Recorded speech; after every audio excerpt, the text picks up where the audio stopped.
Bem-vindas de volta para esse sexto e último turno do nosso evento, nosso simpósio. Quem está na internet escuta já? Ou ainda não? Já e ainda não. Ok.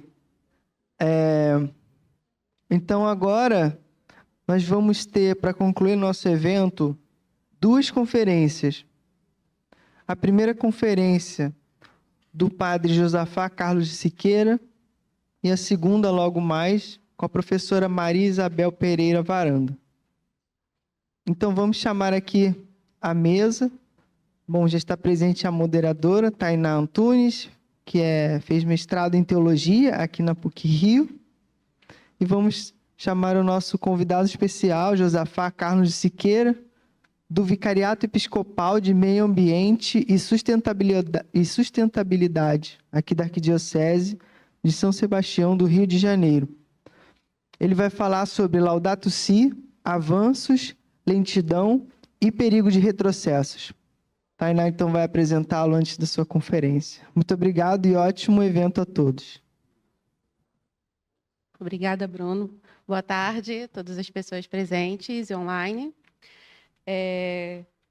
Com grande satisfação, que damos início a essa nossa próxima sessão de palestras do simpósio para ouvirmos o professor Josafá Carlos de Siqueira.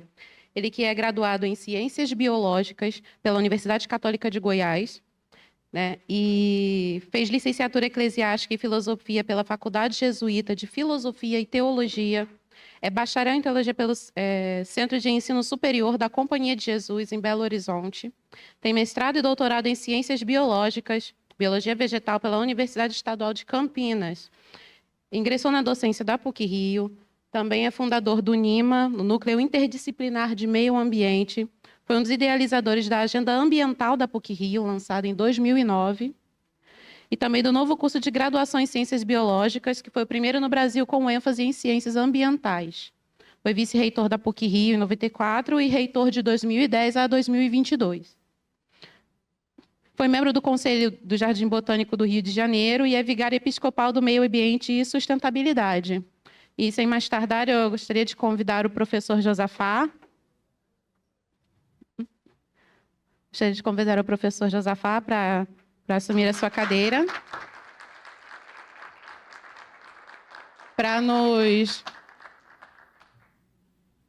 prestigiar com a sua palestra Laudato Si, avanços, lentidão e perigo de retrocessos. Em primeiro lugar, eu quero agradecer muito a essa casa que eu pertenci durante 38 anos, E agradecer muito a recepção, agradecer muito o Departamento de Teologia pela gentileza do convite e, sobretudo, a cátedra Cardeal Martini, em nome da professora Maria Clara, do Bruno, quero agradecer muito o convite, de poder compartilhar com vocês um pouco essa história da Laudato Si. Eu confesso a vocês, antes de fazer a apresentação mais formal, que a coisa boa da vida é quando você vai vivendo mais anos e você vai percebendo mudanças, não só na sua vida particular, mas também na história do qual você faz parte.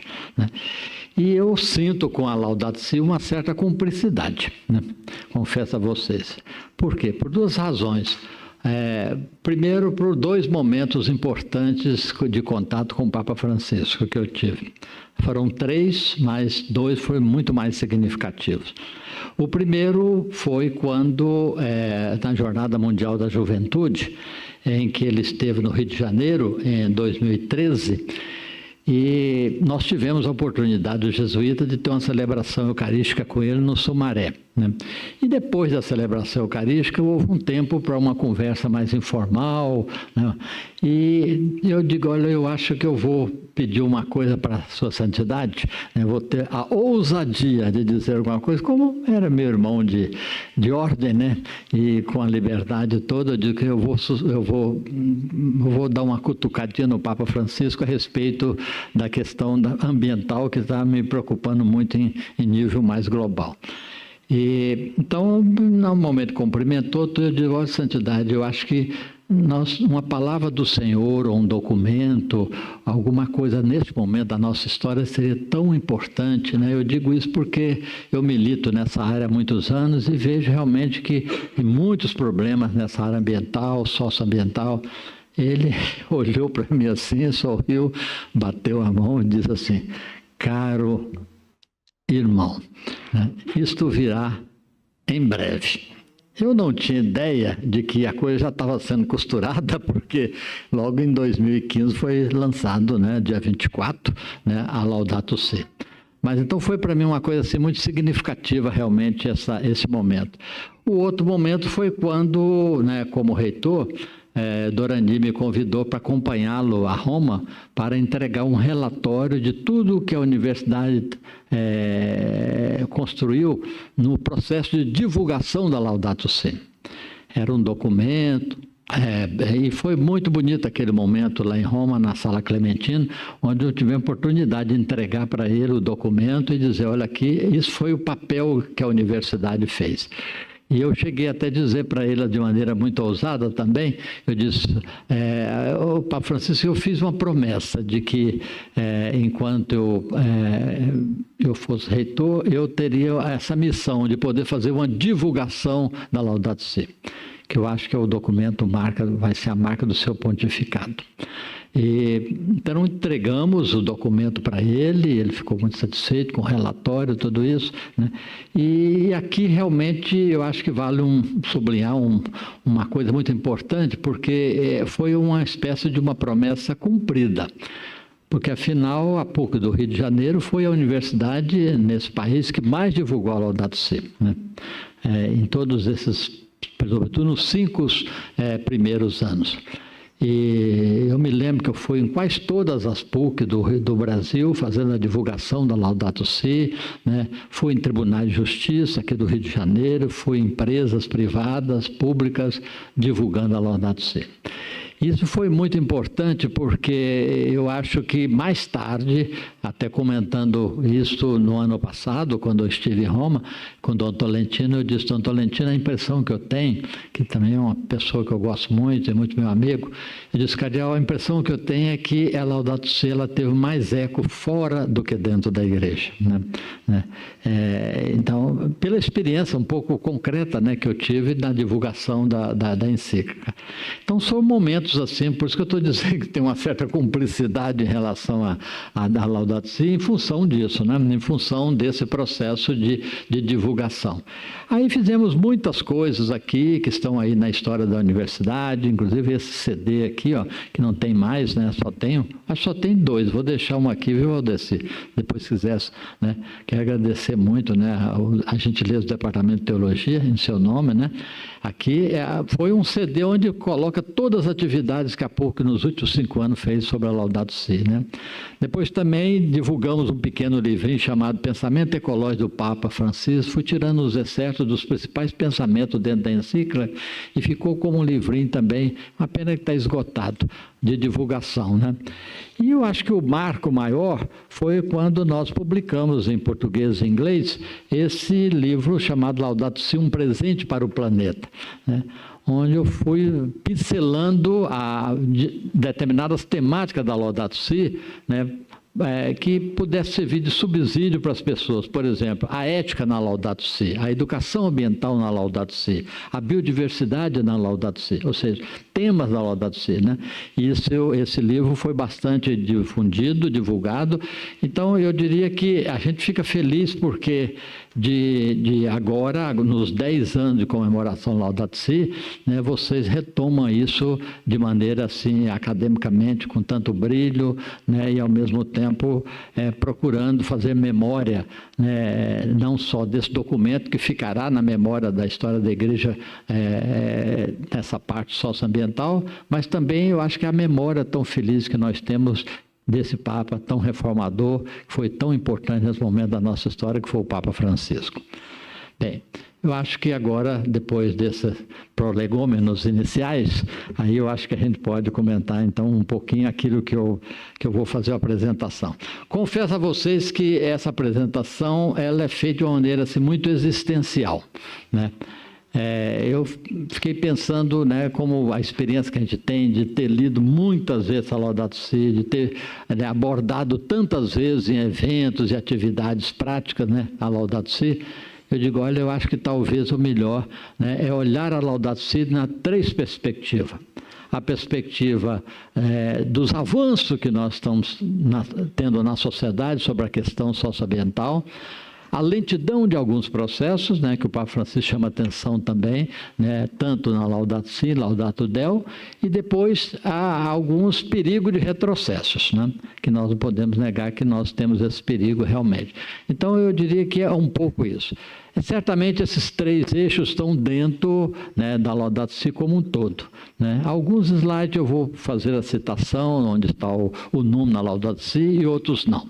Então eu vou fazer um comentário com vocês, não vou ficar sentado aqui, porque como antigo professor, né, porque realmente, né, depois de 50 anos, eu acho que temos direito, né, de deixar de fazer coisas complexas e maiores e fazer coisas menores e prazerosas. Esse é um pouco o espírito que eu estou vivendo agora dentro do Vicariato do Meio Ambiente. Fazer coisas menores e prazerosas, né? Por quê? Porque isso é inspirado na Laudato Si, no número 210 da Laudato Si, quando o Papa Francisco afirma que, depois de fazer grandes coisas, de questões maiores, que muitas vezes estão longe do nosso alcance, né, ele diz, bem, vamos fazer coisas pequenas, acreditar no pequeno potenciável, né? E esse pequeno potenciável é o que a gente pode fazer, né? Aquilo foi lembrado hoje aqui, depois do final da palestra do professor André Trigueiro, sobre isso, quer dizer, fazer coisas pequenas que mostram o nosso compromisso com a questão socioambiental. Eu acho que é mais ou menos um veio que eu estou dando no Vicariato da Arquidiocese, toda vez que eu vou numa paróquia de periferia, em Campo Grande, Santa Cruz, Leopoldina, Penha, e outros lugares, né? Há 15 dias atrás eu fui Lins de Vasconcelos, quer dizer, num lugar da cidade que a gente não transitava tanto, porque nós ficamos esses anos todos um pouco na bolha da Zona Sul, né?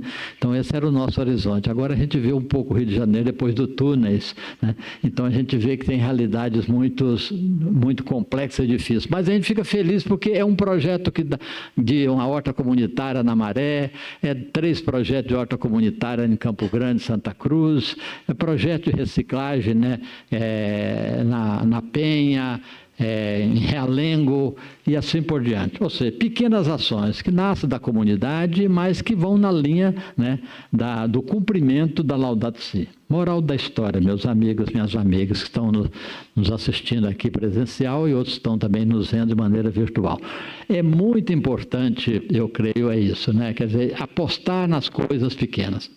Porque essas daí são coisas que são possíveis de ser feitas, estão ao alcance das nossas mãos e que eu acho que não frustra e alimenta a esperança, viu, Patrícia? Eu acho que alimenta a esperança, você que gosta muito de esperançar e deu a sua palestra aqui, né? Eu acho que um dos pontos que alimenta a esperança é quando é possível fazer coisas pequenas e potenciáveis, né? Coisas que marcam e deixam um legadozinho no coração das pessoas. Então, acho que agora eu vou passar para a tribuna oficial dos professores, né? Que está ali, naquele ambon ali, e para poder comentar e não ficar de costas toda hora virando, porque na minha idade também não pode ficar fazendo muito movimento desse, ficar virando o pescoço não, que corre o risco, né? Muito bem, então vamos comentar alguns eixos aqui. Muito bem, então vamos ver um pouquinho isso, né? Essas 3 dimensões que estão dentro da Laudato Si, né? Porque a gente às vezes esquece isso, né? Eu acho que diante dos dramas e os traumas que nós vamos assistir na história presente, a gente corre o risco de não ver também as coisas com um olhar, né, mais, eu diria, positivo e esperançoso. Então, eu acho que é muito bonito, por quê? Porque a Laudato Si, ela fala também dos grandes avanços, né, da sociedade, os grandes avanços da ciência, das tecnologias, ela fala aí também, apesar que depois, né, faz uma certa crítica de lentidão e depois também nos remete a uma dimensão de preocupação do futuro, que são os perigos, né? Bem, então, nesse sentido, eu sublinharia aqui 2 coisas que eu acho que são muito importantes, são alguns avanços, né? Primeiro, é inquestionável, todos nós sabemos disso, né? Basta ter nascido na década de 50, como é o meu caso, né? Ou na década de 60, né? para ver realmente que nós temos um avanço no crescimento da sensibilidade pessoal e social em relação às questões ecológicas. Não tem dúvida nenhuma isso, né? Eu acho que estão aqui mais ou menos nessa faixa etária, pode perceber isso. O que mudou bastante na questão da sensibilidade em relação às questões socioambientais, né? Muito forte, muito forte. Eu me lembro até porque quando nós lançamos a campanha, a CNDB lançou a campanha da Fraternidade em 73, eu era estudante de filosofia aqui na PUC, né? E preserva o que é de todos. Foi a primeira campanha com esse enfoque. Lembra, Maria Clara? Pois é. Então, nesse Paulo Fernando também lembra, né, Paulo Fernando? Pois é. Uma campanha que, naquela época, era uma campanha muito complicada, porque ali havia um profetismo muito grande da Conferência Episcopal, no sentido de jogar uma temática dessa, que tinha uma dimensão de futuro, mas, ao mesmo tempo, a sociedade ainda não tinha assimilado isso de maneira tão forte. Eu me lembro que fui convidado para dar umas 2 palestras, a impressão que eu tive é que eu estava falando um pouco grego, eu estava falando em português, né? Ou senão eu estava falando uma linguagem muito biológica e ninguém estava entendendo quase nada na campanha. Mas não era isso, é que naquela época a questão do meio ambiente ela não estava ainda, de certa maneira, difundida na sociedade como um todo, né? Mas ali já eram os pequenos sinais. Então, isso foi crescendo, crescendo, crescendo, né? E todos nós sabemos que isso aí é uma coisa que cresceu muito, né? E depois, as gerações mais novas que vieram depois, elas foram já entrando dentro dessa dinâmica da cultura socioambiental, né? Através de uma sensibilidade maior para isso, né? E isso foi... Não, avançou, pode voltar para o outro. Então, nesse sentido, é algo assim que eu vejo muito forte, né? É muito bonito. Eu me lembro aqui na PUC, né, na década de 80, né, eu percebi isso no final da década de 80, quando, né, eles tiraram, havia uma preocupação de preservar realmente o meio ambiente da Gávea, né, e ali uma sensibilidade muito grande em relação às espécies que estavam presentes no nosso território, né, geográfico local, né. E aí, logo ali em frente ao trade, ali foram fazer um prédio, o Trade Gávea, um prédio tinha um pé de ipê maravilhoso ali, né? É um androanthus, né? Androanthus é o nome do gênero do ipê, né? Desculpa, de vez em quando eu vou soltar uma palavra, porque faz parte da minha formação dentro da área, né? Então, tinha ali o androanthus embelezando ali, que era um ipê amarelo, fantástico, chamava a atenção de todo mundo ali. E na hora que foi fazer aquela obra ali, tiraram aquele ipê na calada da noite. Nossa, mas outro dia, quando eu cheguei na universidade, os alunos da geografia, que era o departamento que eu estava naquele momento, porque ainda não tinha um departamento de biologia, né? Os alunos vieram todos em cima de mim. Professor, temos que ir lá, temos que protestar. Eu achei aquilo tão bonito. Eu fui, claro que fui, né? Embora depois me chamaram um pouco, cuidado um pouco dessas posturas assim, porque pode ser o nome, vai arranhar o nome da universidade em relação a isso, mas era professor, não estava na gestão, né? Quando você está na gestão, você tem que ter um pouco mais de cuidado, né? Mas com o professor de mais liberdade. Então eu lembro que os alunos fizeram protesto lá, foi ótimo aquele protesto, né? Porque não devolveu mais aquela espécie de ipê amarelo que estava lá, porque foi a remoção. Mas eles, na 2 noites seguintes, colocaram uma outra espécie de ipê amarelo, que é o Tabebuia crisotri. Bem, foi ótimo. Não foi a mesma, mas pelo menos está dentro do mesmo gênero. Devolveram, colocaram uma outra ipê adulto, um pezão grandão lá. Aí eu falei, olha que coisa bonita, a sensibilidade que os alunos tiveram em relação a isso. Quer dizer, uma coisa pequena, mas que demonstra realmente a sensibilidade muito forte que já estava sendo vivida pelos alunos. E ao longo eu fui percebendo que esses avanços foram ocorrendo, né? E uma das coisas que mais me preocupava, primeiro o desejo do aluno de plantar, de colocar a mão na terra, né? Que eu achava isso aqui uma coisa muito bonita. Mas eu fui percebendo também que havia um descompasso entre a defesa correta e a prática contraditória, né? E era alguma coisa assim que ocorre até hoje, né? Quer dizer, a defesa é muito manifestativa, bonita, santa, mas muitas vezes a prática é contraditória, né? Então, isso ocorre até hoje, está presente na sociedade isso até hoje, né? Quer dizer, tem muita defesa manifestativa, né? Propaganda, marketing, divulgação, mas às vezes no dia a dia, dentro de casa, no seu bairro, no seu condomínio, né? Você tem a prática contraditória em relação ao seu lixo, em relação à espécie que está na sua rua, né? Ou seja, então isso eu diria, um paradoxo que nós vivemos ainda até hoje, né? Outra coisa que nós não podemos negar também de avanço foi a percepção do diálogo interreligioso, que cresceu muito, né? Cresceu, é claro que com o Laudato Si, isso aí reforçou muito mais isso. Nós tivemos evento dentro da universidade aqui, né? Você se lembra, Maria Clara, com todos os representantes de diferentes religiões, né? Seja das matrizes africanas, as religiões de monoteísta, etc. Foi muito bonito. Então, isso foi crescendo, né? Foi crescendo, divulgando. E a gente foi percebendo que nas paróquias, em outros lugares, nos recantos assim mais geográficos, mais limitados, estava ali presente. Os padres foram entrando dentro dessa loja, convidando as pessoas de matriz africana para poder também plantarem, etc, etc. Então, eu acho que o diálogo interreligioso é uma coisa que o Papa Francisco vai falar muito nesses números aí referentes que eu coloquei aqui, sobre isso. Quer dizer, as ações foram crescendo muito. Então, isso para mim foi um avanço, porque houve uma sensibilização das religiões em relação a questões socioambientais, né? Então, isso é muito bom e extremamente positivo. Pode passar. O próximo, filho. Bem. Opa. Não, aí avançou muito. Está dando gap aqui. Está dando gap? Então você segura o tranco aí, viu? Deixa para não. Você é a segunda guru, viu? São dois. Ó. Bem, então, outra coisa que a gente não podemos negar também, isso aí é evidente, né? A gente pegou o processo da Constituição de 88, viu a Constituição antes disso, foi nasceu em 51. Então, a Constituição foi de 88. Então, a gente vê o quanto foi importante o marco referencial da nossa Constituição brasileira, né? Sobretudo o capítulo 225, né? Um avanço extraordinário, né? E com isso foi uma inspiração, né? Eu vi esse processo sendo construído, quer dizer, de uma hora para outra os estados foram fazendo as suas condições também ambientais, né? Um atrás do outro, inspirado o quê? Na Carta Magna, né? Isso foi muito importante, eu acho que foi um avanço enorme, porque a gente não tinha as condições estaduais voltadas para... E a Constituição anterior não tinha essa ênfase tão grande nessa questão. Então, isso foi, eu considero, um grande avanço, né? Ou seja, a Constituição Federal ela foi inspiradora para isso, né?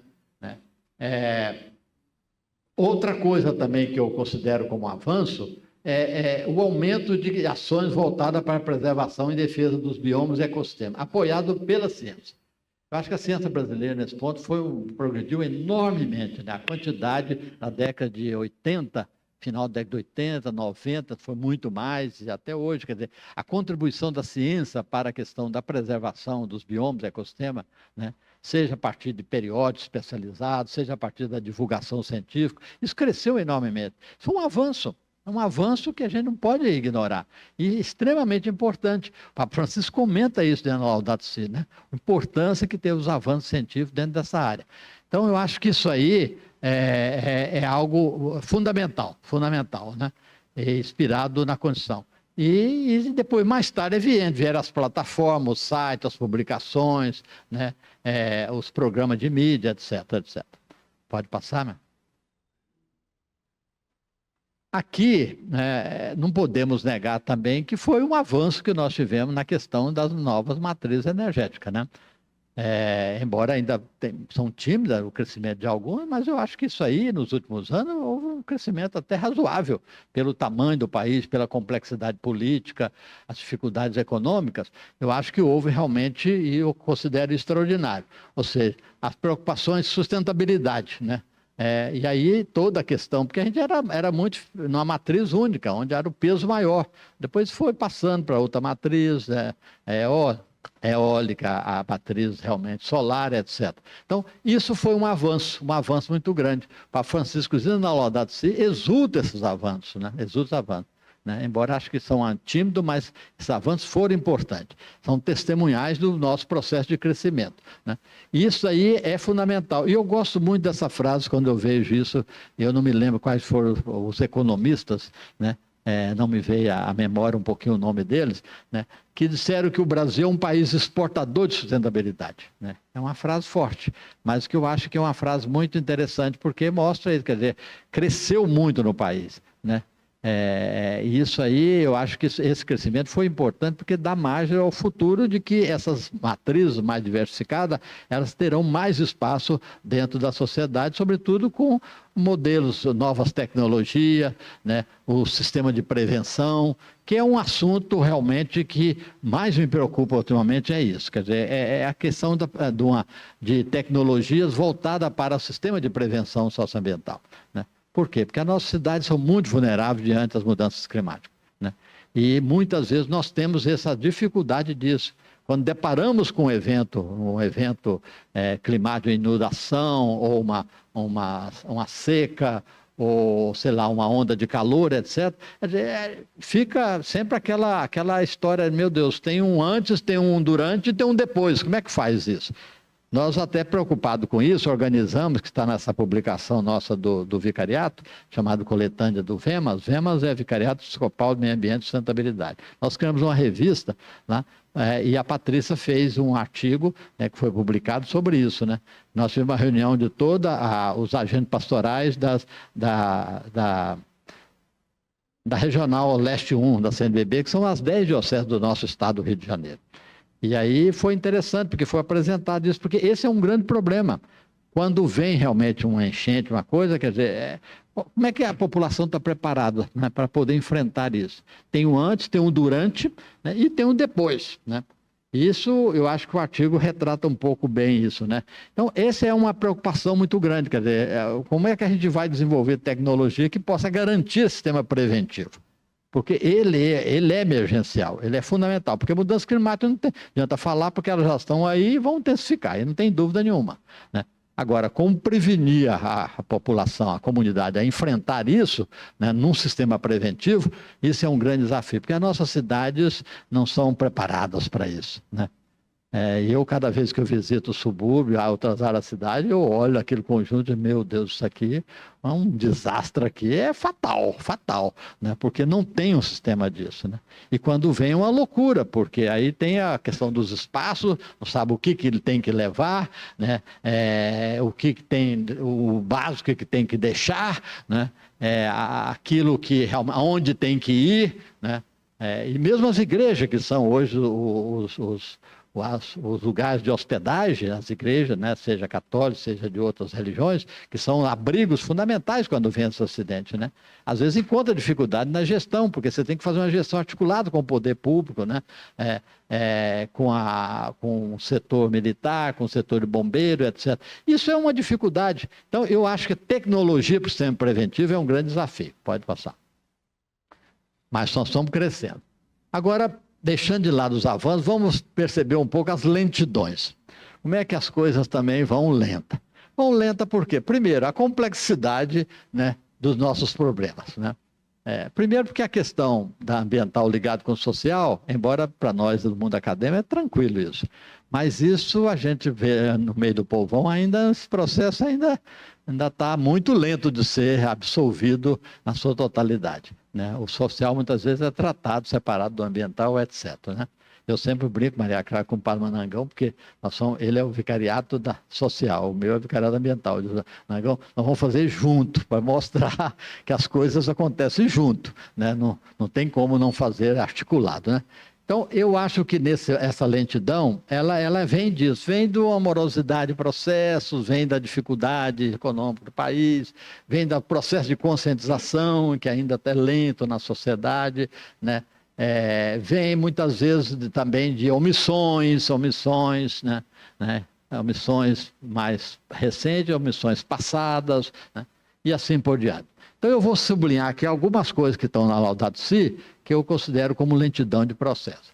Primeiro, embora tenha um processo significativo nos últimos anos, existe lentidão, primeiro, no combate das poluições. É evidente, está aí, claro, basta visitar a lagoa que nós temos aqui, né, do Rio de Janeiro, né? Basta visitar os riachos que tem da Baixada para a gente ver realmente que, por mais que tenha crescido a questão da combate à poluição, elas estão aí presentes, estão presentes, né? E investimentos públicos de milhões, às vezes foram gastos, e às vezes os resultados não são como esperado. Então, nesse sentido, eu diria que existe uma lentidão nisso. É claro que melhorou muito. né? Quando a gente visita uma grande indústria, a gente vê que tem todo o sistema preventivo hoje, do combate, tudo isso aumentou. É bom isso, mas ainda tem um déficit enorme sobre isso. O segundo, não cresceu. Aqui eu falo isso porque eu trabalhei muito tempo aqui no NIMA. O setor nosso forte era da educação ambiental, né? Tinha a vertente do setor jurídico, depois tinha a parte de educação ambiental, né? E aí, Marcelo lembra disso, e eu acho que vários aqui que participaram desse processo comigo, né? Nós fizemos um trabalho enorme nessa parte aí, porque eu achava que a educação ambiental era fundamental nisso, sobretudo quando o Fernando Henrique, no governo dele, criou aquela lei em 1999 sobre a educação ambiental, no âmbito formal e informal. Então, isso era uma esperança nossa que isso aí fosse uma espécie de avalanche, né? Porque ia ajudar muito no processo de conscientização e mudança de postura na sociedade, né? Mas eu vejo que isso aí está muito lento, é uma lentidão. Embora o Papa Francisco tenha falado sobre isso, nesses números aí, ó, né? 20, 21 da Laudato Si, mas eu acho que o processo ainda é muito lento. Eu me lembro, né, quando nós organizamos o Departamento de Geografia, toda uma equipe, né, e que a gente, né, ia estudar o município, né, escolhemos vários municípios aqui do Rio de Janeiro, para depois, então, formular proposta de educação ambiental no nível municipal, né? Fizemos isso em Quissamã, né? Fizemos isso em Rio das Ostras, fizemos em Mangaratiba, fizemos em Angra, fizemos em Friburgo. Depois, mais tarde, o Luiz Felipe também continuou isso, fazendo também na Nova Iguaçu. Depois, eu acho que foi também a outra região, Caxias, né? Ou seja, isso era uma coisa bonita, porque era uma coisa de fazer mudar a postura das novas gerações, e os professores consideravam no nosso projeto como um agente multiplicador da educação ambiental. E por isso a gente publicou para cada município desse um livrinho, que era distribuído para os professores todos, né? E eles podiam disseminar isso nas escolas, né? E, ao mesmo tempo, também fazer gestos simbólicos. Em cada escola, eu me lembro de algum lugar onde a gente fez um gesto tão bonito, plantando do lado da escola uma espécie ameaçada de extinção no Brasil, que era o pau-brasil, e uma espécie ameaçada de extinção no estado do Rio de Janeiro, né? Então, para deixar como um marco, né, na escola, para um processo de conscientização. Mas eu vejo que isso aí nós caminhamos pouco, né?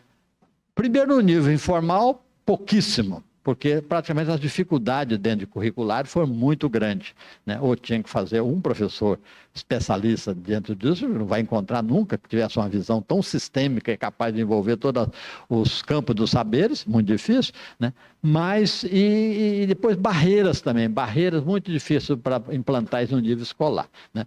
Agora, no nível informal, essas práticas cresceram, não podemos negar, né?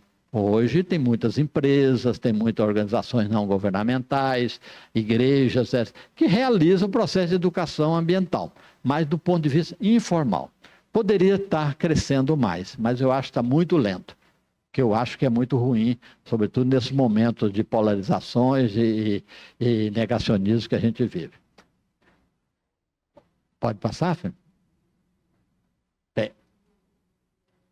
Aqui vem um problema também que eu acho que me preocupa também um pouquinho, que é aquilo que o Papa Francisco acentuou tanto na Laudato Si, que é o apelo à conversão ecológica, né? E nesse sentido eu diria que avançamos muito pouco, né?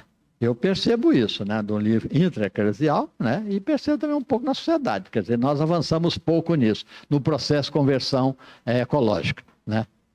Pode ser que no âmbito mais acadêmico, para a gente é tranquilo isso, mas isso, quando a gente vê lá na prática pastoral, lá embaixo, na base, a gente vê que esse processo realmente está muito lento, né? E aí, certamente, aparecem algumas dificuldades que todos nós conhecemos, né? Primeiro, barreiras ideológicas.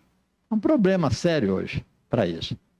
Eu fiz parte da elaboração do texto da campanha desse ano, da fraternidade, né? Eu fui convidado, fizemos muitas reuniões em Brasília, presenciais, virtuais, e nós tivemos um cuidado enorme de frases, expressões, né? Coisas que não tinha em outras campanhas, pelo fato da cultura de polarização que nós vivemos hoje, né? De negacionismo. Então, mesmo assim, com todo esse cuidado, alguns lugares houve reações negativas e etc. Né?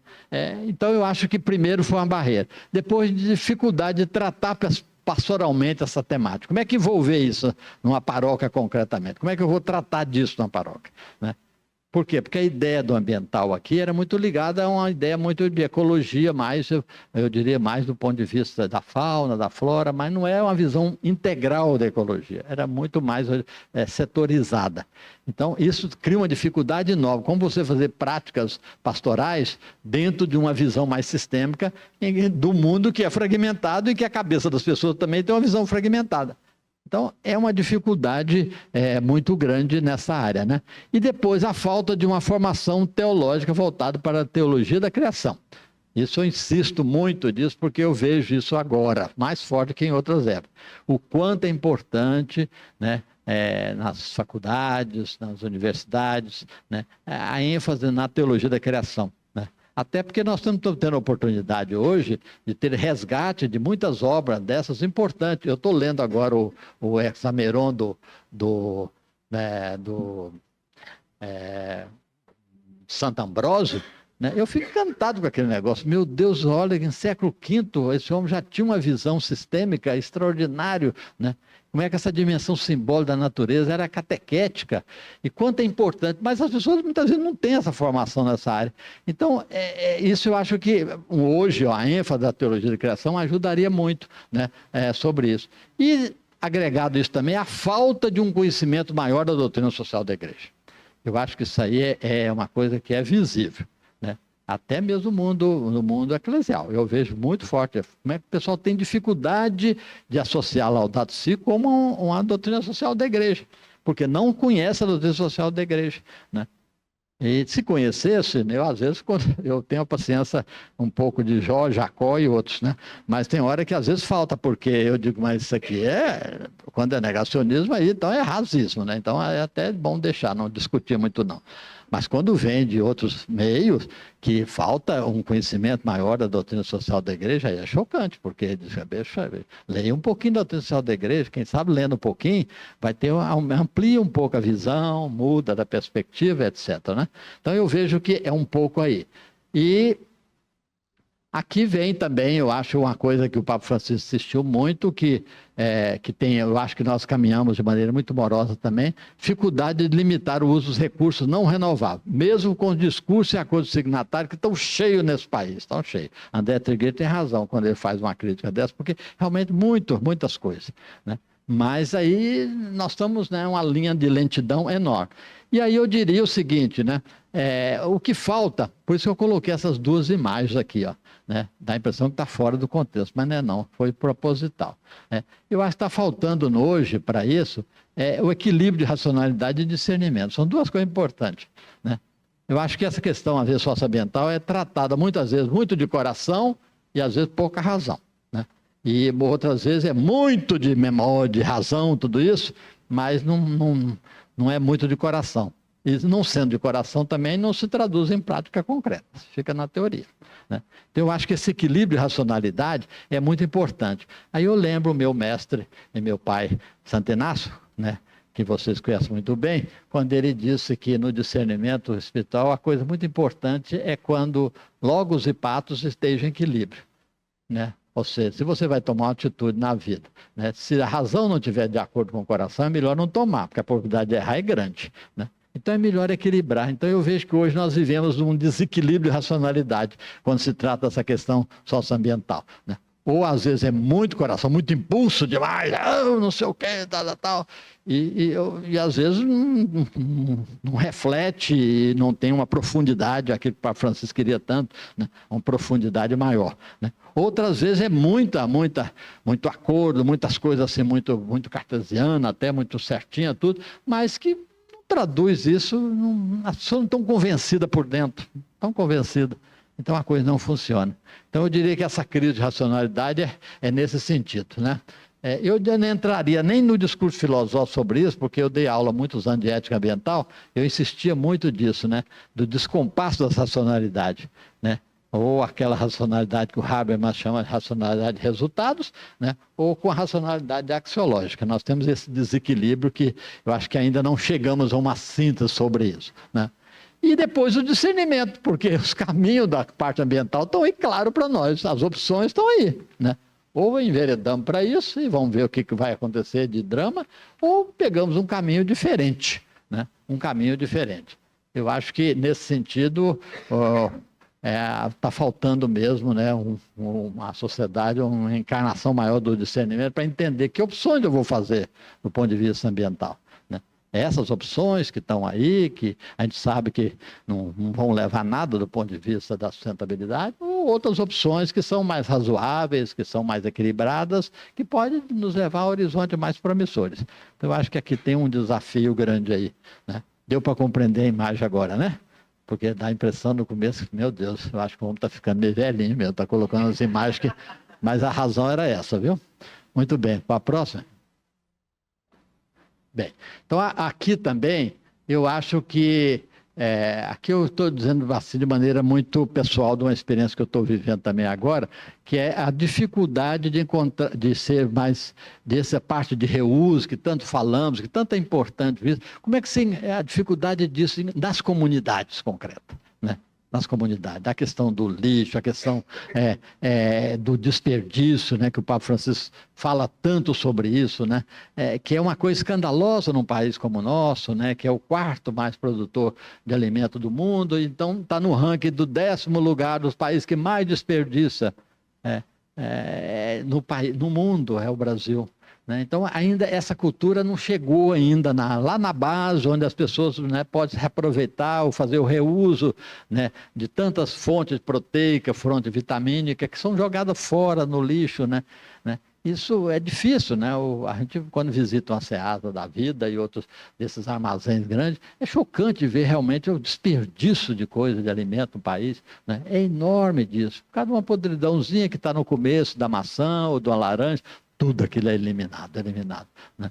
É um descarte enorme. Aí tem razão, a cultura de descarte é o descarte, eu diria, antropológico e ecológico também, né? Então, é um problema que eu vejo que está muito moroso nesse processo, né? Por mais que temos crescido bastante sobre isso, mas eu acho que esse desperdício, a cultura aí, está muito forte, está muito impregnada, né? E a gente tem que ter a paciência histórica, porque as coisas também não vão correr de mudança do dia para a noite, mas se a gente também não acelerar isso, ou se também não colocar muito obstáculo, aí poderia até avançar um pouquinho mais, né? E aí a situação é isso que a gente vê, né? Quer dizer, a questão, por exemplo, da extinção de espécies é uma coisa também que preocupa, né? Porque eu me lembro aqui, estão as biólogas aqui, ó. Jaqueline, não sei se ela era nova em 92, não, né? Me lembra bem disso, mas a Rejane lembra muito bem, né? Lembra também, não? Não, a Rejane também é nova, né? Esse pessoal tudo nasceu depois da década de 70. Alguns enganam que eu gosto, mas enfim, eu acho que, por exemplo, quando eu fico pensando que a Sociedade Botânica do Brasil, em 92, para Rio 92, fez aquele livrinho, né, sobre centúria, né? Lembra? Sobre as espécies. Naquela época nós assustamos no Congresso, lembra? 120 espécies ameaçadas no Brasil em 92, né? Aí a gente pensava que a coisa ia, mais ou menos, podia crescer um pouquinho mais, mas não tanto. Agora, quando a gente vê esses levantamentos últimos aí, que foi feito aí pelo Ministério do Meio Ambiente, junto com o Jardim Botânico, aí é uma coisa escandalosa. Quer dizer, você tem 2.000, quase 3.000 espécies da fauna, da flora em extinção, numa escala temporal pequeníssima. Essa que é a preocupação grande. Quer dizer, de 92 para cá, né, que é isso diante da escala geológica da vida? Não é nada, né? Eu me lembro até um professor meu de filosofia, que muitos de vocês conheceram, o Padre Vaz, quando a gente levava um problema assim muito... que não tinha muita solução a curto prazo, ele dizia, o que é isso diante de milhares de anos-luz? Eu falei, é verdade. O que é esse problema diante de milhares de anos-luz? Né? Então, eu acho que tem aqui um problema sério, porque isso aumentou muito o número de espécies de extinção. Embora com todo estudo científico, com todo o processo de divulgação, mas eu diria que, eu acho que aí a gente vê realmente que são modelos que estão aí, vigentes, que não estão, né, nem aí para isso, e ao mesmo tempo estão piorando, agravando mais eu diria, essas categorias de seres desse mundo paralelo que está ao nosso lado, que vieram antes de nós na história geológica da vida, né? E que certamente alguns vão continuar, embora nós podemos até passar, eles vão continuar, né? Mas é uma coisa assustadora de ver isso. Para mim, a escala temporal, para mim, é a mais grave, porque 40 anos, 50 anos dentro da escala geológica da vida não é nada, não é nada. E esse número de 120 agora está 2.700 e tantas espécies na categoria de extinção. É grave, é grave. Pode passar. Bem, aqui, no âmbito agora muito de igreja, né, intereclesial, eu acho que essa abordagem que o Papa Francisco tão feliz fez sobre o Evangelho da Criação não foi muito assimilada ainda. Não foi, né, não foi. Precisaria de ser mais enfatizado ali. É curioso, porque se é uma encíclica que tem uma linguagem mais acessível que a Laudato Si, não tem outra. Esse grande trunfo da Laudato Si foi o fato de que juntou a linguagem científica com a linguagem teológica dentro de um nível de acessibilidade. Toda pessoa lê e entende na encíclica, né? Diferente de outros, vocês como teólogos sabem muito bem disso, diferente do peso, aquela coisa muito, eu diria, mais pesada do ponto de linguagem de outras encíclicas. Essa não. E, no entanto, né, a gente vê realmente que o tema do Evangelho da Criação, ele ainda, né, uma lentidão enorme, não foi ainda captado não só o conceito, mas também, eu diria, o desdobramento desse conceito, né? Então, aqui eu vejo várias razões. Pode ser razões ideológicas, pode ser falta do conhecimento da temática na tradição da igreja, né? E aí precisaria de enriquecer mais, né? Enriquecer mais tanto no nível da doutrina social e mesmo da sabedoria, quando a gente vê a riqueza da patrística que está sendo hoje traduzido, então acesso, né, fácil, né, para a gente ver a riqueza que nós temos sobre isso. E então eu acho que essa temática aí do Evangelho da Criação ainda está numa lentidão muito grande, muito grande. Precisaria de ser um pouco mais desdobrado, ter um pouco mais de assimilado. No meio acadêmico eu acho que até é mais fácil de fazer isso, né? Porque a compreensão, a inteligibilidade talvez seja mais fácil. Mas quando você vai lá no meio, numa pastoral de base, você vê a dificuldade que é isso, né? Eu cheguei uma vez a dar uma palestra numa paróquia de periferia aqui do Rio, e a pessoa me disse, mas é outro evangelho? Né? Além dos 4, tem outro da criação? Eu falei, não, é o mesmo, está dentro dos 4, né? Só que numa outra abordagem. Então, eu acho que esse ponto é um ponto de... Mas, deixando as lentidões, eu acho que vamos agora para as questões, o próximo, né? Para as questões dos perigos do retrocesso. Aqui eu vou dizer também, de toda sinceridade, desculpa, às vezes, o fato de estar colocando um problema que é conhecido, todos nós, mas, ao mesmo tempo, também, talvez, um limite de percepção também, que ocorre em todos nós, né? Mas eu acho que aqui nós temos alguns perigos que temos que ficar muito atentos a isso, né? Porque isso foi muito alertado dentro da Laudato Si como um todo, né? Quando o Papa não chama de perigo de retrocesso, ele chama isso de alguma, eu diria, lentidão, né? Que o André até falou hoje aí na palestra dele, né? Então, eu acho que aqui, esse perigo nós temos que ficar muito atentos. Primeiro, uma abordagem, quando ele diz no 59, uma abordagem superficial e aparente da ecologia, conforme nos lembra isso. Ou seja, ele diz, olha, vocês estão fazendo uma abordagem muito pequena, muito unilateral da questão ecológica. Ela é maior. E daí a frase lapidar dele é quando ele diz que não tem duas crises, tem uma crise só, que é a crise socioambiental. Pronto, né? Então, eu acho que aí com isso chama a atenção disso. E depois vem a dificuldade de continuar, né, tendo esse conceito de forma pensada e vivenciada. Também é outro desafio grande, né? De pensar toda a questão hoje da casa comum, o conceito de socioambiental, tudo isso, no ponto de vista não só conceitual, mas o conceito de vivencial mesmo. Como é que isso é vivido, né? em detrimento de uma visão sistêmica. E aqui eu acho, por isso eu coloquei esse slide, né? Porque eu acho que está faltando isso aí muito forte. Aqui eu acho que é um perigo do retrocesso enorme, da gente voltar a ter as visões fragmentadas, né? Porque elas têm um cenário hoje muito mais propício de divulgação, né? São as excessivas especializações, excessivas abordagens muito pontuais, que, embora seja importante e necessária, mas se não for vista dentro do conjunto maior, ela vai estar dentro da visão fragmentada, né? Então, esse resgate da visão sistêmica, que ele insiste tanto, eu creio que é fundamental. E é onde eu vejo um perigo de retrocesso de novo, de voltar de novo a não ter essa visão mais integradora das coisas, né? E isso, na minha opinião, eu acho que se o enfoque do socioambiental ele não for desdobrado em ações muito concretas, ele pode estar contribuindo para reforçar a visão fragmentada, não tem dúvida. Então, essa dimensão da visão sistêmica, né, da ecologia integral, que foi um conceito que ele colocou muito forte nisso, eu creio que é um perigo de retrocesso, né?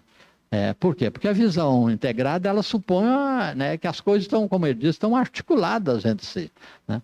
Então, não posso ver a fauna separada da flora, não posso ver a fauna e a flora separadas das realidades humanas, né? A fauna e a flora longe dos biomas, ecossistemas, não pode, está tudo integrado nisso, né? E isso é um perigo que eu vejo que seria muito ruim e muito negativo para o futuro nosso enquanto seres que habitam esse planeta, do qual eu tenho minhas dúvidas quando coloco esses conceitos de antropoceno, essas coisas. Eu, antigamente, até absolvi isso bem. Hoje eu tenho a maior dificuldade disso, sabia? Porque eu acho que é querer colocar numa era geológica, né, um destaque exagerado de um ser que não está sabendo cuidar da criação. Não está sabendo, não está cumprindo os gêneros novos, que é a aliança feita, né, com o Senhor Deus, com Noé, com todos os seres humanos e todos os seres viventes. Então, isso é um problema que eu vejo que melhor, eu gosto muito talvez de chamar de era meiosiana, porque meios em grego significa limite, né? Então, nós estamos vivendo uma era de limites, então talvez seja melhor, né? Não quero tirar jamais a força do antropológico de maneira alguma no processo, pelo contrário. Mas eu não quero também dar ênfase demais para não dar margem depois, né, de exclusão de outros que faz parte da casa comum também, que não somos nós, né? Ainda não compreendemos que os problemas sociais, aí vem aquela questão que eu falei, vice-versa. Apesar de toda a divulgação, de toda a articulação, e a gente vê isso também nas práticas, porque, né, é curioso isso, né? Quando surgiu o Ministério do Meio Ambiente, a ideia é que ele tivesse uma dimensão mais transversal, né, com os outros ministérios, né? Não é verdade? Você lembra disso? Né? E o que aconteceu historicamente? Não. Continuou a visão fragmentada, né? Fragmentada, separadinha e tal, né? E eu acho que uma das coisas muito bonitas que o Papa Francisco fez na reforma que ele fez foi exatamente uma integração de dois dicastérios que são importantes, cultura e meio ambiente, cultura e educação. Para mostrar que não é possível, né? As duas estão integradas, mas nós ainda trabalhamos com essa ideia, né? Essa ideia, e aí esse nível se reflete muito nas práticas sociais, né? Nas práticas econômicas, ou seja, as coisas dão a impressão que são peças, né? São peças, mas que não estão profundamente articuladas, né? Ou seja, reflexo da visão fragmentada. Pode passar. Outro perigo é adiamento de decisões importantes na área do meio ambiente. Tende a piorar com as mudanças do cenário geopolítico e os movimentos negacionistas. Não tem dúvida nenhuma, né?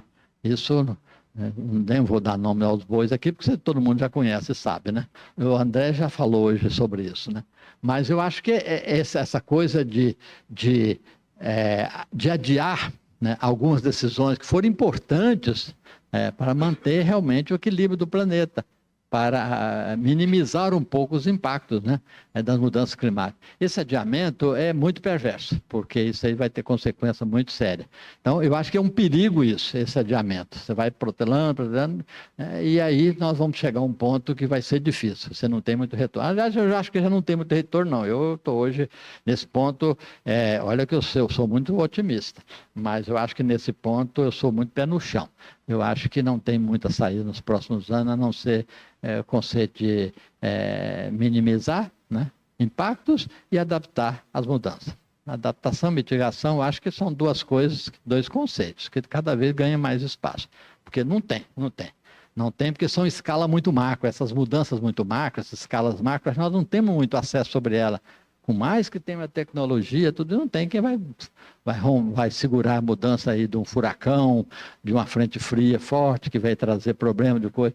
Desculpa, né? Eu acho que essas mudanças macro, elas são muito desafiadoras, né? Ao mesmo tempo são boas educadoras para nós também, que nos colocam um pouquinho mais numa posição mais de humildade, né? De que tem muitas coisas que estão muito acima de nós, né? Então, nesse sentido, eu diria que esse é um problema, né? Essa decisão. E o enfoque da visão da natureza também como objeto, exploração, né? Continua sendo enfatizado contra uma visão subjetiva da criação. É outra coisa também que eu vejo que é muito forte.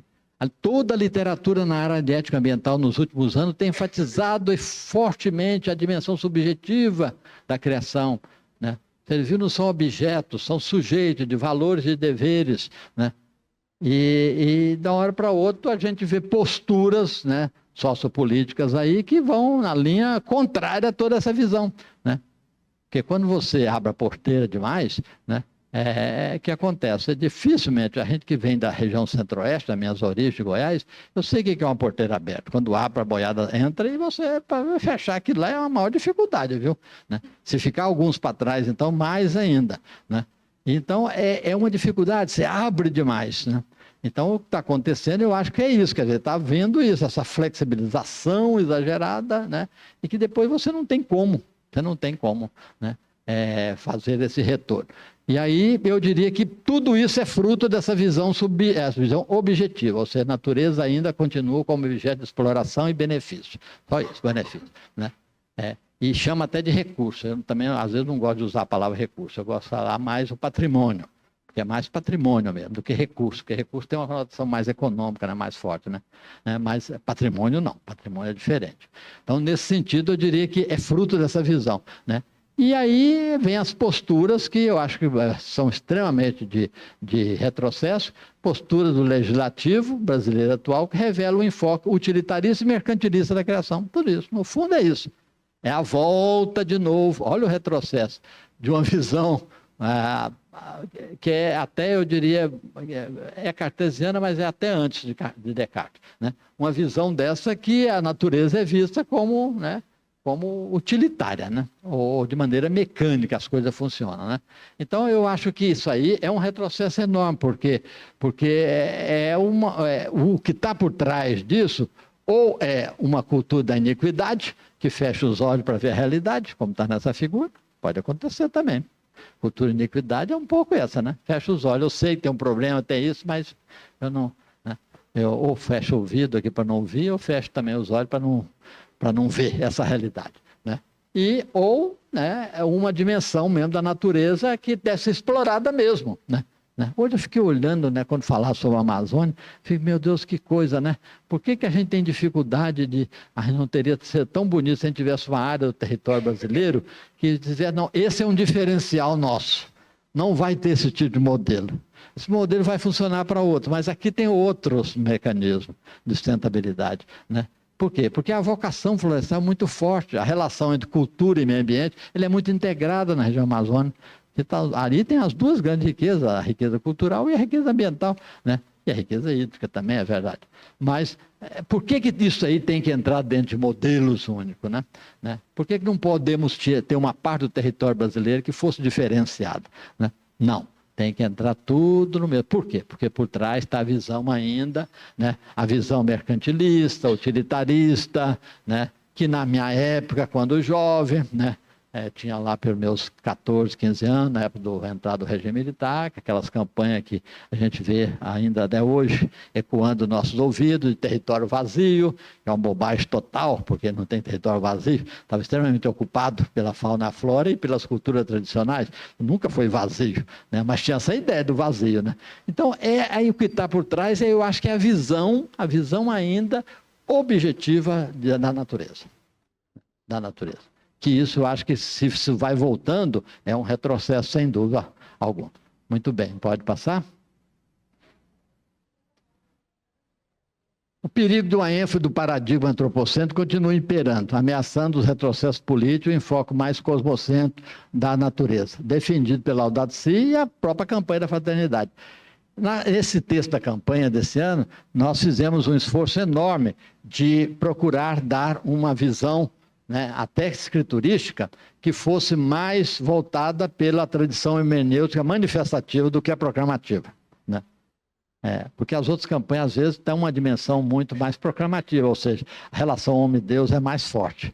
A criação ocupa um lugar mais secundário. Enquanto que a tradição manifestativa, lembrando a nossa memória do nosso querido Garcia, o padre Garcia, né, aqui do Departamento de Teologia, onde ele falava muito já disso em outras épocas sobre essa questão, né, o quanto é importante, porque essa visão manifestativa é a visão que dá uma integração maior das coisas, onde a visão homem, Deus, natureza estão muito imbricadas, né?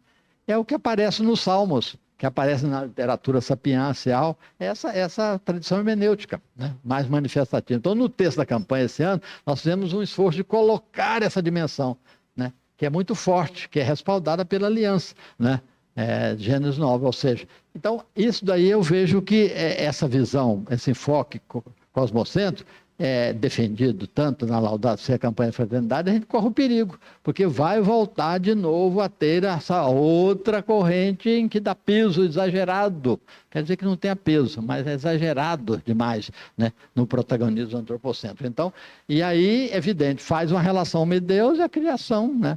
É uma coisa que eu acho que talvez a sabedoria dos Santos Padres nos ensina muito isso. Nós fizemos até um artigo também que está aqui na revista, aqui, que é a chamada a leitura do Salmo, né, a partir da ecologia integral. Como ler a leitura da ecologia integral na perspectiva dos Salmos, né? Depois, quem quiser, tiver interesse, está disponível isso na revista do Vicariado. Bem, aqui eu acho que é uma dimensão importante. E essa postura, eu acho que é contrária aos princípios da aliança entre o teológico, o antropológico e o cosmológico, né?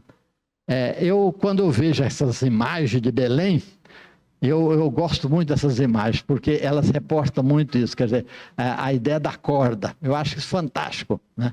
Porque a ideia da corda, que deve estar não só nas nossas mãos, mas também passando pelos nossos pés, é muito significativo isso, né? Ou seja, né, temos que estar unidos, né? Aqui está unido, né?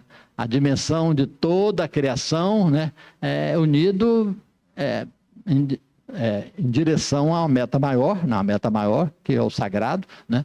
Então, isso só não se faz segurando sozinho, faz junto, vamos segurar junto isso. Ou seja, é uma aliança bonita que se dá nas mãos e nos pés. E aqui a gente percebe isso, essa relação entre teológica, antropológica e cosmológica é muito integrada, né? Muito integrada. E eu acho que isso é um enfoque que nós temos que tomar muito cuidado para não dar passo para trás, né? Porque eu acho que seria muito ruim, sobretudo num país como o nosso, onde essas realidades são muito fortes, a realidade ambiental, a realidade social e a realidade também, eu diria, teológica. Pode passar? Está terminando, tá? Eu já estou cansando você, está na hora, né? Já está em cima, né? Então já está acabando também. Bem, corremos o perigo do enfraquecimento dos princípios que regem o bem comum e a justiça socioambiental, que foi tanto enfatizado na Laudato Si, né? Sobre a questão da justiça ambiental, né? Do bem comum, bem comum. E aí eu vejo que, né, como é que o perigo que nós temos de deixar de lado um pouco essa questão do bem comum, né? Começar já a fragmentar esses bens e dar destinações diferentes para ele. E isso vai muito dos acordos signatados, quer dizer, quebrar essas correntes desses acordos, né? Desses contratos, desses acordos foram feitos com muito sacrifício, né? Seria um grande retrocesso. Eu só rezo, peço a Deus que na nossa COP30 a gente possa dar passos, né, para não repetir aquela crítica que o Papa Francisco fez na Laudato Deo, das outras COPs, né, que fizeram muito barulho, mas o resultado foi muito pífio, né? Eu acho que se tiver pelo menos aquilo que foi de Paris, já é um avanço, né? Eu estava de Paris, eu fui naquela época, e eu fiquei impressionado de ver como é que a ministra do Meio Ambiente do Brasil naquela época tinha uma capacidade de articular ali fantástica, porque senão não era difícil. Eu falava, Isabel, como é que você é capaz de falar com o russo, com a Índia, que tem dificuldades, problemáticas ambientais tão diferentes, Mas ali foi muito importante aquela marra. E aí, por trás, tinha inspiração da Laudato Si, que tinha sido divulgada. Então, foi muito importante, foi muito emblemático, porque os acordos signatários tiveram uma inspiração ética por trás. E por isso eu acho que alguns acordos foram muito mais concretizados, né, do que as COPs que vieram depois. Muito bem, pode passar. Pode passar, né? Bem, aqui é o último, viu? Então, aqui vem então o Jubileu da Esperança, que nós estamos vivendo neste momento, né, tão sonhado e idealizado pelo Papa Francisco, nos mantém o otimismo de continuar lutando e defendendo os grandes valores que nos movem, mesmo enfrentando barreiras, dificuldades e incompreensões. Eu acho que aí tem a nossa capacidade resiliente, né, é fundamental nesse sentido, né? Não é uma coisa só nossa, não. Tem vários seres da natureza, animais, vegetais, têm uma resiliência muito maior do que a nossa, né? Muito maior. Mas isso, a nossa, que é uma resiliência mais, diria, racional, nós devemos manter isso, né? Muito aceso, né? Muito aceso. Por quê? Porque eu acho que tem seres da criação que nos inspiram a manter uma resiliência tão forte. Eu dediquei meus 50 anos no mundo vegetal, que é o meu mundo, né? Depois do amor a Jesus, o segundo amor que eu tenho são as plantas, né? E então, eu vi isso, quer dizer, que coisa bonita, né? De ver realmente seres que não saem do lugar, mas resolvem todos os problemas, né? Com uma forma de inteligência que é ideal, que é aquela que está na internet, que é a inteligência não centralizada, né? De rede, descentralizada. O reino vegetal é um banho, nos dá um banho nisso, né? Mostrar que é possível uma forma de inteligência não centralizada e profundamente resiliente, que resolve os problemas sem indicar, é possível. E se a gente não aprender isso enquanto nós estamos na nossa faixa etária, vai chegar um dia que nós vamos entrar também na mesma dinâmica, vou sentar aqui para exemplificar isso, do reino vegetal, né? Porque enquanto nós vivemos, corremos, agimos, a parte mais do mundo animal é muito forte em nós. Mas vai chegar um dia que nós vamos ter que ficar sentadinho, não vai poder, né, sair muito de casa, não vai poder, né, participar de muitos eventos, e temos que resolver as coisas um pouco do lugar onde nós estamos. Assim começa, vivemos talvez 80 anos de vida máximo na parte do reino animal e vamos viver um poucos anos que nos resta como reino vegetal, sem sair de casa e tentar resolver as coisas. Não tem dúvida, né? Essa, pelo menos, é a minha perspectiva, né? Isso é perspectiva de biólogo, né? Mas eu acho que não deixar isso, quer dizer, a fé continua a nos mover, né? Aí eu diria, Patrícia, você que gosta tanto de enfatizar o esperançar, né? Eu acho que é muito importante isso, quer dizer, talvez a esperança, ela só é vivida se você tiver 3 bases fundamentais. Primeiro, a perspectiva da fé, que é fundamental, né? Porque a fé, como diz a carta aos Hebreus, é aquilo, quer dizer, nós temos a certeza, mas nós sabemos que as coisas, né, têm um horizonte, vão acontecer, né? Bom, a fé nos dá essa perspectiva, eu diria, mais transcendente da história, né? Segundo ponto, as práticas. Muito importante. Para manter esperança, é preciso manter práticas. Porque se você não tiver práticas, ainda que sejam pequenas, né, a esperança, você não vai ter esperança. Por isso eu acho muito bonito quando eu vejo, né, uma comunidade daquela bem distante, pobre, que faz uma atividadezinha simples, coisa ali, mas ali tem uma esperança de sonho de um mundo melhor, que é possível unir esforço, que é possível, né, trabalhar com pouco e ser feliz, como diz a Laudato Si. Então é muito importante. A esperança também é realizada em obras, né? Eu disse que é um caminho muito grande da esperança, né? A fé, né? E essa dimensão da prática, né? E depois o terceiro ponto é a resiliência. A gente não desistir, não, né? Temos que ser persistente, temos que manter isso, né? A gente só basta olhar a história geológica da vida, quantos seres que sobreviveram a tantas ameaças, né? Tantos problemas, né? E eles conseguiram manter a evolução da vida e continuar vivendo, e estão aí presentes na nossa história. É esse mundo paralelo que muitas vezes nós estamos distante um pouco dele. Mas é isso, é verdade. Então a esperança é um pouco isso também, né? Quando você olha que tem outros mundos, né, acontecendo também fora do nosso, que estão indo, estão caminhando também. E isso acho que vai muito no esperançar. Agradeço a disponibilidade de vocês de ouvir e estou aberto também se tiver algumas perguntas e questões. Muito obrigado. Boa tarde mais uma vez. Nós agradecemos muito, né, a fala do professor Josafá, pela sua disponibilidade, pelas reflexões que ele trouxe para que a gente possa também nos engajarmos mais nessa causa, na causa da casa comum. Infelizmente, professor, nosso tempo para perguntas está esgotado.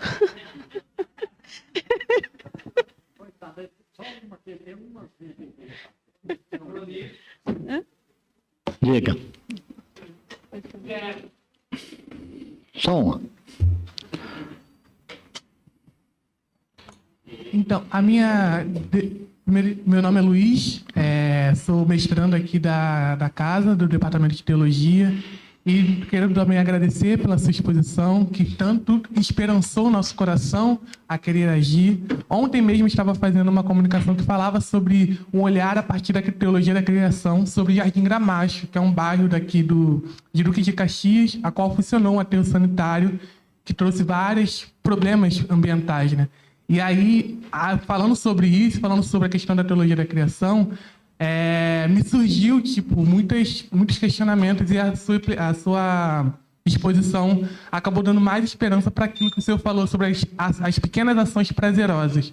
E sobre isso, eu gostaria de perguntar se o senhor teria uma sugestão, ou até mesmo indicativo, para instituições cristãs, até mesmo que cuidam dessas pequenas igrejas, que cuidam das paróquias, que cuidam das SEBs, esse lado um pouco mais acima, sugestões de cuidado, até mesmo de auxílio para essas igrejas que têm feito tantas coisas, né, nesses meios. Você teria alguma sugestão?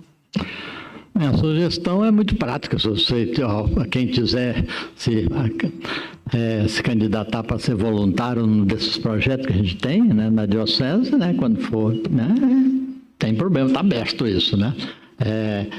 Seja a horta comunitária, seja o sistema de reciclagem, seja na parte de espiritualidade ecológica. Esse é um déficit que nós temos dentro do vicariato, gostaria de ser mais incrementado. Quer dizer, como criar nas comunidades um pouco essa cultura de uma espiritualidade mais ecológica, né? Então, isso fica aberto, quer dizer, se quiser participar com os agentes, já tem vários agentes nos bairros aí atuando, né? Mas se quiser participar de algum projeto, alguma coisa assim, né? Dependendo do bairro onde mora, indica o agente que mora ali para poder participar. Eu acho que isso aí é possível fazer isso, né? Tem até aluno da teologia que está participando de um projeto, por exemplo, de horta comunitária na Maré, não é? Lá participando e atuando lá junto com a comunidade. Então, fica aberto a possibilidade, né? E se também tiver alguma ideia interessante, muita teoria eu não quero não, nessa altura da vida, né? Porque meus anos que me restam, né, meu PV já está caminhando para lá, né? PV é o prazo de validade existencial. Então, aí o PV, então você já quer coisas que seja mais concreta, porque de maneira teórica eu não quero mais não, mas se tiver algumas ideias, sugestões também que o vicariato possa incorporar isso, colocar em prática, nós daremos todo o apoio. Tá bom? Obrigado. Muito obrigada, professor, mais uma vez, né, pela sua vida, por todo esse legado.